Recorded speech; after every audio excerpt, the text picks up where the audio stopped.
Assalamualaikum warahmatullahi wabarakatuh. Kami dari kelompok 8 akan membahas tentang manajemen hubungan masyarakat. Saya Soimatul Atifah sebagai moderator dan rekan-rekan saya sebagai penyaji. Di antaranya Nur Amaliyah dan Hilya Arum. Langsung saja pada pembahasan, materi pertama akan disampaikan oleh Nur Amaliyah. Pengertian manajemen hubungan masyarakat. Manajemen hubungan masyarakat adalah proses penelitian, perencanaan, pelaksanaan, dan pengevaluasian suatu kegiatan komunikasi yang disponsori oleh organisasi. Proses manajemen humas biasanya dilakukan oleh seorang praktisi dalam kegiatan humas. Kemunculan manajemen humas ditandai dengan kegagalan profesi kehumasan dalam menghadapi krisis pada tahun 1906. Saat itu terjadi pemogokan buruh industri penambangan batu bara di Amerika Serikat yang mengancam kelanjutan dari industri batu bara tersebut. Muncul seorang tokoh humas pertama, E.V. Leadbetter Lee, yang memperkenalkan manajemen humas sebagai salah satu solusi yang tepat untuk menangani masalah tersebut. Salah satu teknik manajemen humas yang dikemukakan adalah dengan memberi informasi terbuka baik kepada khalayak atau publik, pekerja maupun pihak pers. Dalam melaksanakan manajemen humas, menurut George R. Terry, seorang praktisi humas perlu mempersiapkan unsur-unsur yang diperlukan demi tercapainya tujuan yang maksimal, yakni manusia baik laki-laki maupun perempuan. Pihak yang terlibat dalam proses manajemen memainkan peran penting terhadap keberhasilan kinerja manajemen. Selanjutnya, tahapan-tahapan dalam manajemen humas merupakan proses yang meliputi sebagai berikut. Yang pertama, perencanaan atau planning, mencakup penerapan tujuan dan standar, penentuan aturan dan prosedur, serta pembuatan rencana dan prediksi apa yang akan terjadi. Yang kedua, pengorganisasian atau organizing, mencakup pengaturan anggota dan sumber daya yang dibutuhkan dan pemantauan kinerja karyawan. Yang ketiga, pengoordinasian atau coordinating, mencakup pengaturan struktur kepanitiaan, pendelegasian kerja masing-masing bagian, dan penyusunan alokasi anggaran untuk masing-masing bagian. Yang keempat, pengomunikasian atau communicating, mencakup penyampaian rencana program kepada publik internal dan eksternal. Yang kelima, pelaksanaan actuating, merupakan tindakan menjalankan program seusai dengan rencana yang telah dibuat. Yang keenam, pengawasan atau controlling, merupakan kontrol atas jalannya pelaksanaan program. Tanpa adanya kontrol atas program, kesinambungan antar tahap tidak dapat berlangsung dengan baik. Yang ketujuh, pengevaluasian merupakan penilaian terhadap hasil kinerja program, apakah perlu dihentikan atau dilanjutkan dengan modifikasi tertentu. Yang terakhir, pemodifikasian merupakan kegiatan pembaruan atau revisi program berdasarkan hasil evaluasi. Sekolah dan keluarga. Keluarga merupakan lingkungan pendidikan informal yang pertama dan paling utama dalam proses sosialisasi anak. Selain itu juga, sekolah yang merupakan lingkungan pendidikan formal memegang peranan penting dalam proses sosialisasi anak. Keluarga sebagai satuan organisasi di masyarakat mendapat peranan sangat penting karena membentuk kepribadian karakter dan watak anggota keluarganya. Sedangkan masyarakat terdiri dari keluarga-keluarga. Dari satuan terkecil itu terbentuklah gagasan untuk terus mewariskan standar watak dan kepribadian karakter yang baik yang diakui oleh semua golongan masyarakat. Salah satu institusi yang mewariskan kepribadian dan watak kepada masyarakat adalah sekolah. Sekolah tidak akan terus berdiri jika tidak didukung oleh masyarakat. Maka dari itu, sistem sosial ini saling mendukung dan melengkapi. Jika di sekolah dapat terbentuk perubahan sosial yang baik berdasarkan nilai atau kaidah yang berlaku, maka masyarakat pun akan mengalami perubahan sosial. Untuk itu, kedua lingkungan pendidikan ini, baik formal maupun informal, tidak dapat berdiri sendiri dan harus terintegrasi dengan melakukan hubungan kerja yang sama yang baik antar pihak sekolah dengan orang tua, agar tidak terjadi kesalahpahaman maupun jurang pemisah antara sekolah dan keluarga. Nah, pada sekolah dan keluarga ini dibagi menjadi dua bagian. Yang pertama, pengaruh keluarga dan sekolah terhadap individu. Yang kedua, hubungan keluarga dan sekolah. Yang pertama, pengaruh keluarga dan sekolah terhadap individu. Proses sosialisasi individu yang mengidentifikasi dirinya sesuai dengan perkembangan fisik dan emosinya untuk diarahkan pada hubungan kelarasan dengan lingkungan eksternalnya. Berkaitan dengan perkembangan fisik biologisnya, individu mendapatkan perlakuan yang sangat intensif untuk mengembangkan fungsi-fungsi fisik serta kemampuan-kemampuan mental etis yang paling mendasar dari keluarga.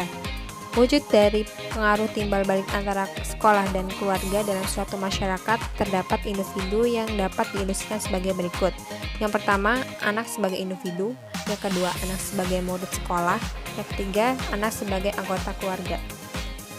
Kedua lembaga sosial tersebut selalu beriringan mengisi setiap waktu kehidupan individu dalam aktivitas seharinya, dengan spesifikasi yang berbeda-beda. Keluarga bertugas menjalankan sosialisasi nilai-nilai kemanusiaan dalam pola hubungan yang efektif. Sementara sekolah lebih menekankan pada proses pembelajaran, pengajaran, serta penempaan kepada individu yang berisi tentang ilmu pengetahuan, keterampilan, penguasaan pemeran sosial yang lebih luas di luar keluarga. Kedua peran pembentukan tersebut lalu membentuk peran individu dalam masyarakat tempat atau wilayah di mana individu itu berada, baik dalam skala mikro maupun makro. Yang kedua, hubungan keluarga dan sekolah. Dalam Undang-Undang Nomor 2 Tahun 1989 tentang Sistem Pendidikan Nasional Pasal 10 Ayat 4 dinyatakan bahwa pendidikan keluarga merupakan bagian dari jalur pendidikan luar sekolah yang diselenggarakan dalam keluarga dan yang memberikan keyakinan agama, nilai budaya, nilai moral, dan keterampilan. Pendidikan adalah tanggung jawab bersama antar keluarga, masyarakat, dan pemerintah. Sekolah hanyalah membantu kelanjutan pendidikan dalam keluarga sebab pendidikan yang pertama dan utama diperoleh oleh anak adalah dalam keluarga. Peralihan bentuk pendidikan jalur luar sekolah ke jalur pendidikan sekolah memerlukan kerjasama antar orang tua dan sekolah. Sikap anak terhadap sekolah terutama akan dipengaruhi oleh sikap orang tuanya. Hal ini sangat perlu diperhatikan mengingat akhir-akhir ini sering terjadi tindakan-tindakan tidak terpuji yang dilakukan anak didik.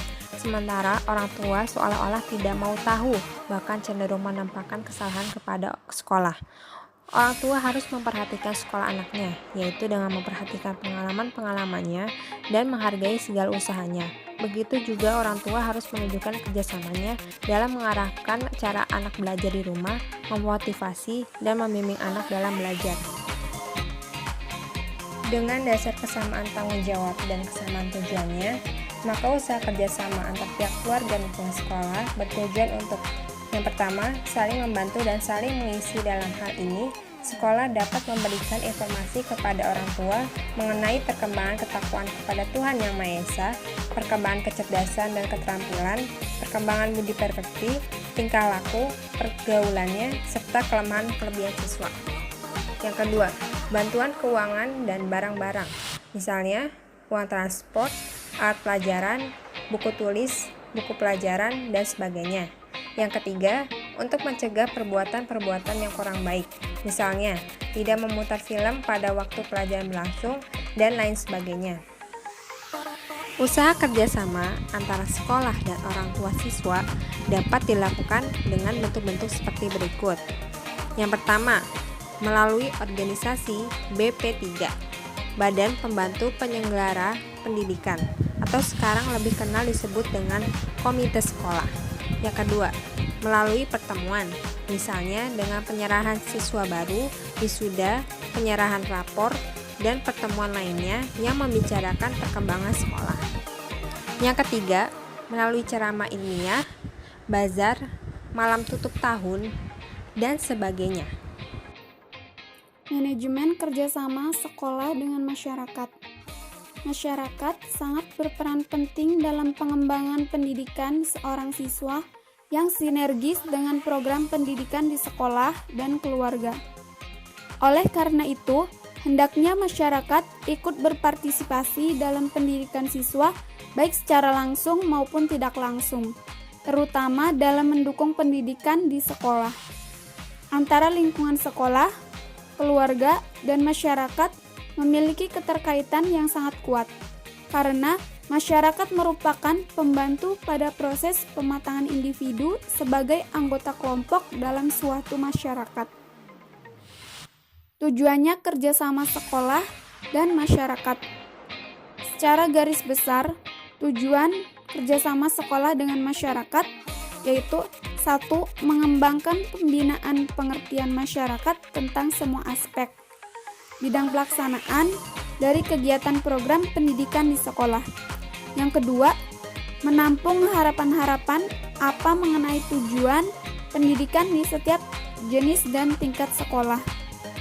3. Memperoleh partisipasi, dukungan, dan bantuan secara konkret dari masyarakat, baik berupa keuangan dan material untuk kelancaran sekolah. 4.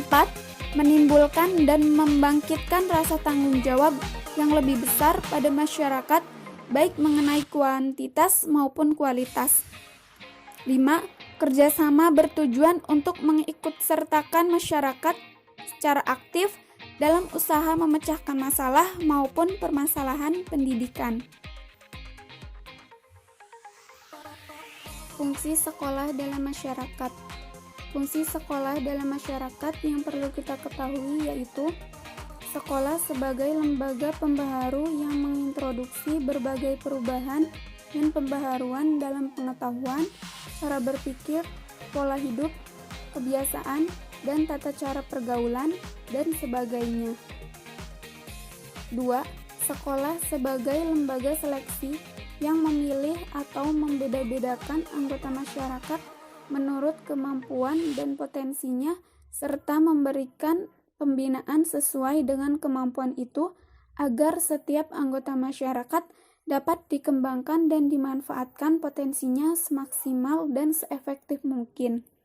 3.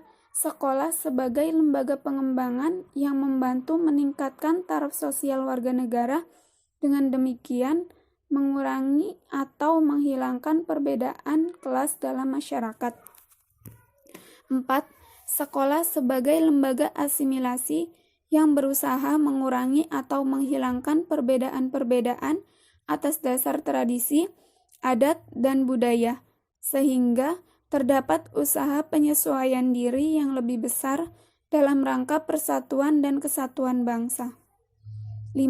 Sekolah sebagai lembaga pemelihara kelestarian yang memelihara dan meneruskan sifat-sifat budaya yang patut dipelihara dan diteruskan.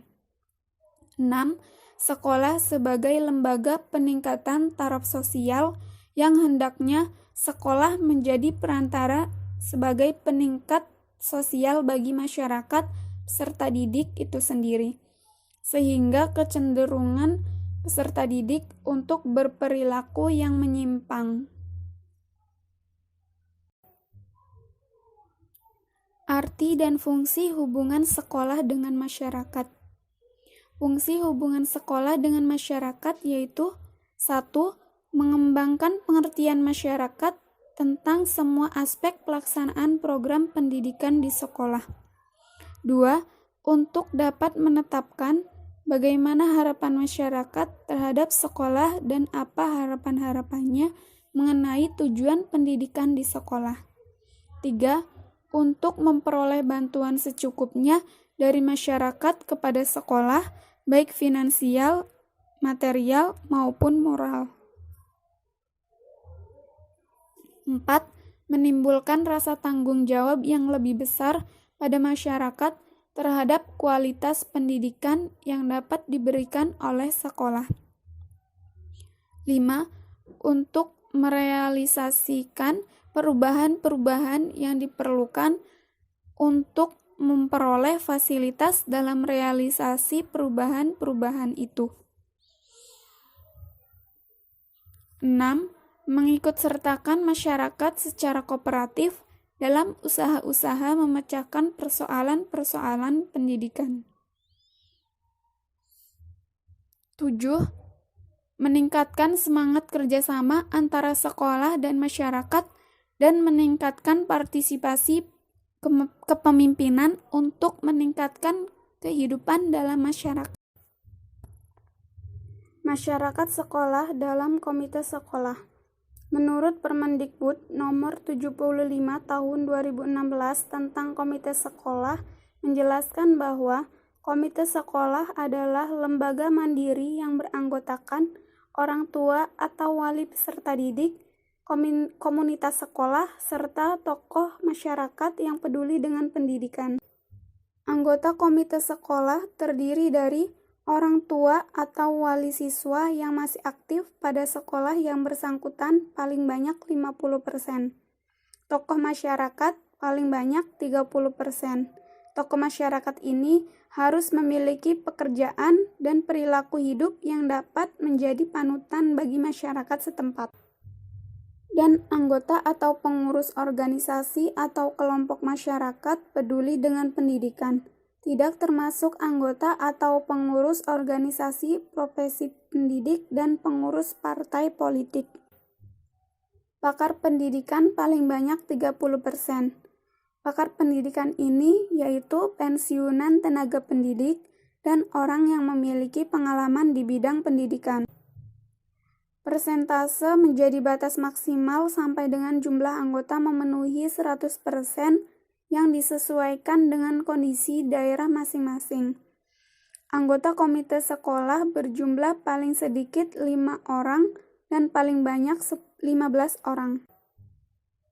Anggota komite sekolah tidak dapat berasal dari pendidik dan tenaga kependidikan dari sekolah yang bersangkutan, penyelenggara sekolah yang bersangkutan, pemerintah desa, forum koordinasi pimpinan kecamatan, forum koordinasi pimpinan daerah, anggota daerah perwakilan rakyat daerah, dan pejabat pemerintah atau pemerintah daerah yang membidangi pendidikan.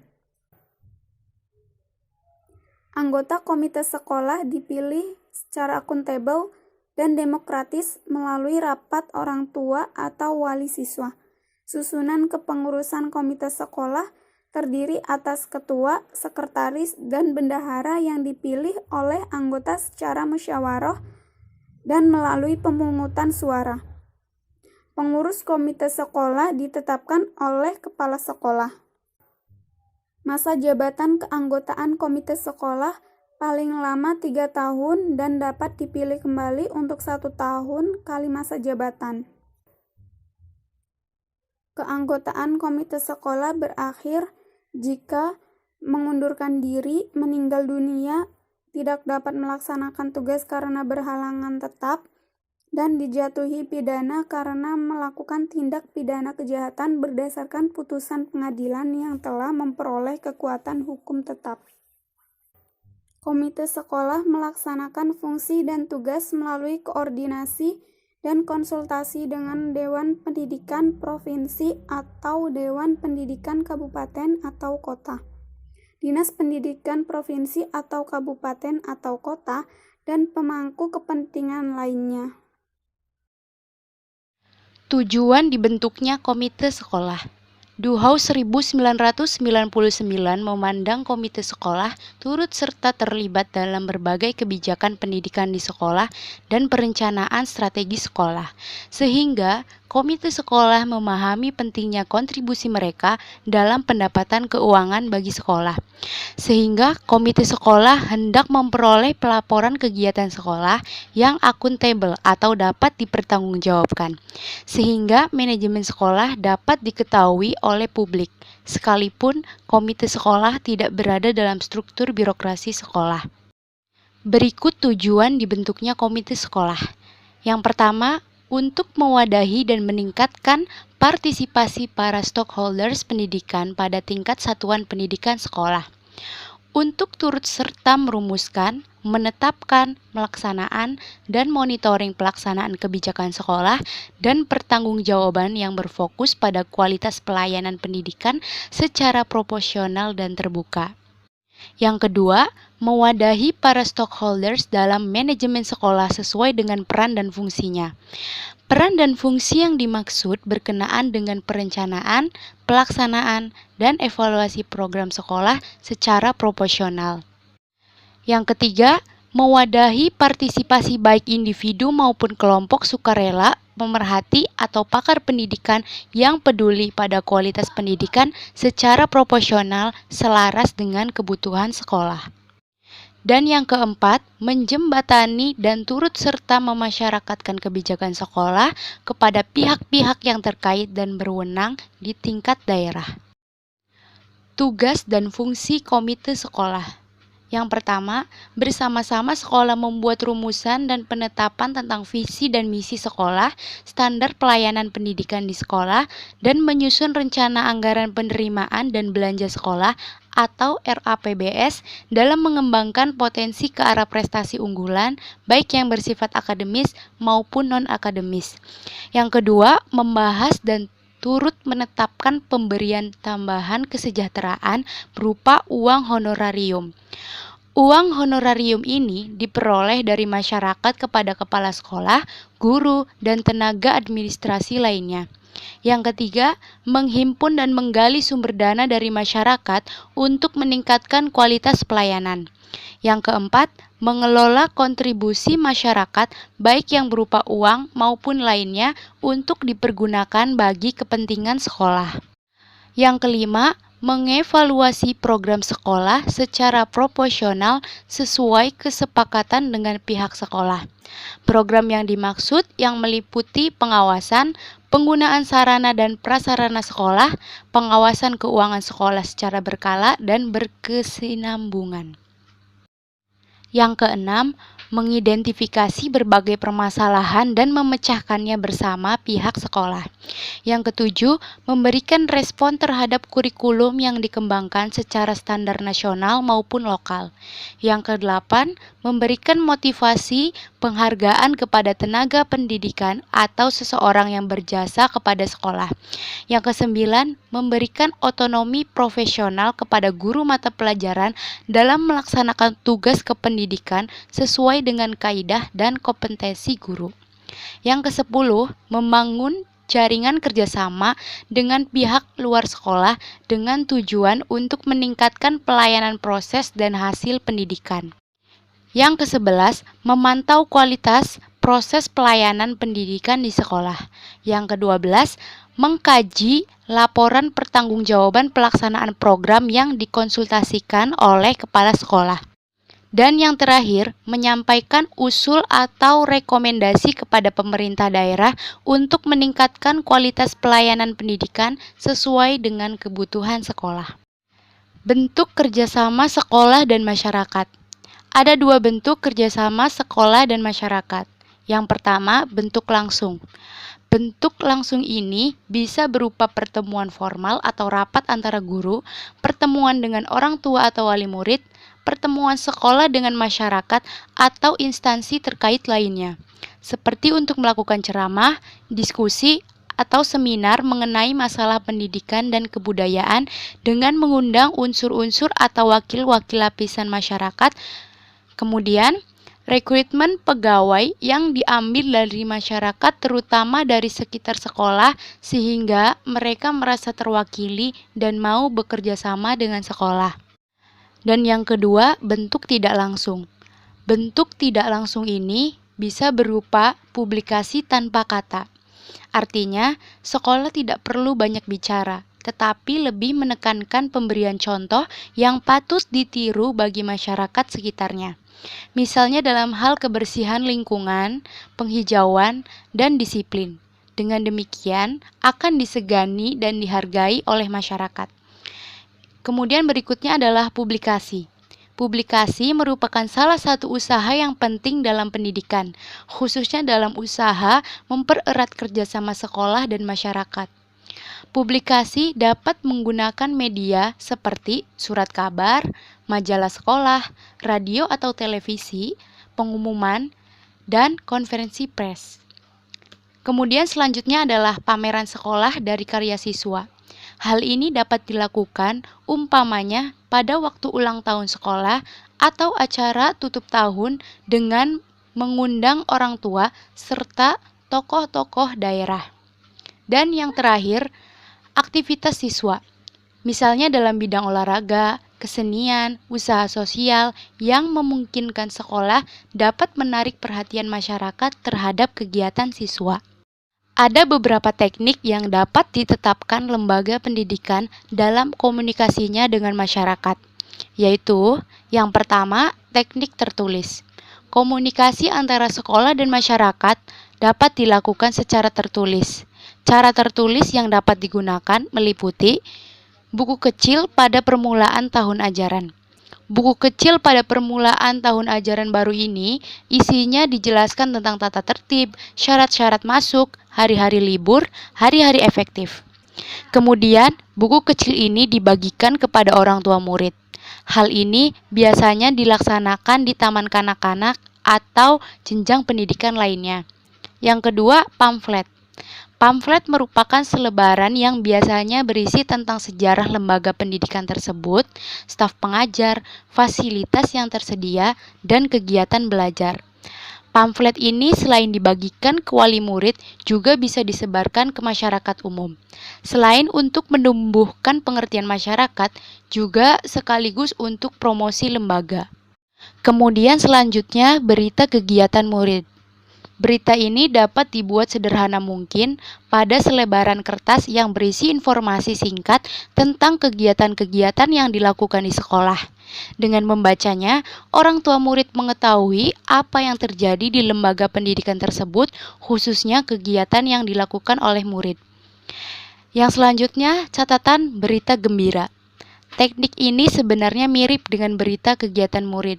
Keduanya sama-sama ditulis dan disebarkan ke orang tua. Hanya saja, catatan berita gembira ini berisi tentang keberhasilan seorang murid. Berita tersebut dapat ditulis di selebaran kertas dan disampaikan kepada wali murid atau bahkan disebarkan ke masyarakat. Dan yang terakhir adalah buku kecil. Buku kecil tentang cara membimbing anak. Dalam rangka menciptakan hubungan harmonis dengan orang tua, kepala sekolah atau guru dapat membuat sebuah buku kecil yang sederhana yang berisi tentang cara membimbing anak yang efektif. Kemudian, buku tersebut diberikan kepada orang tua murid. Kemudian, teknik yang selanjutnya adalah teknik lisan.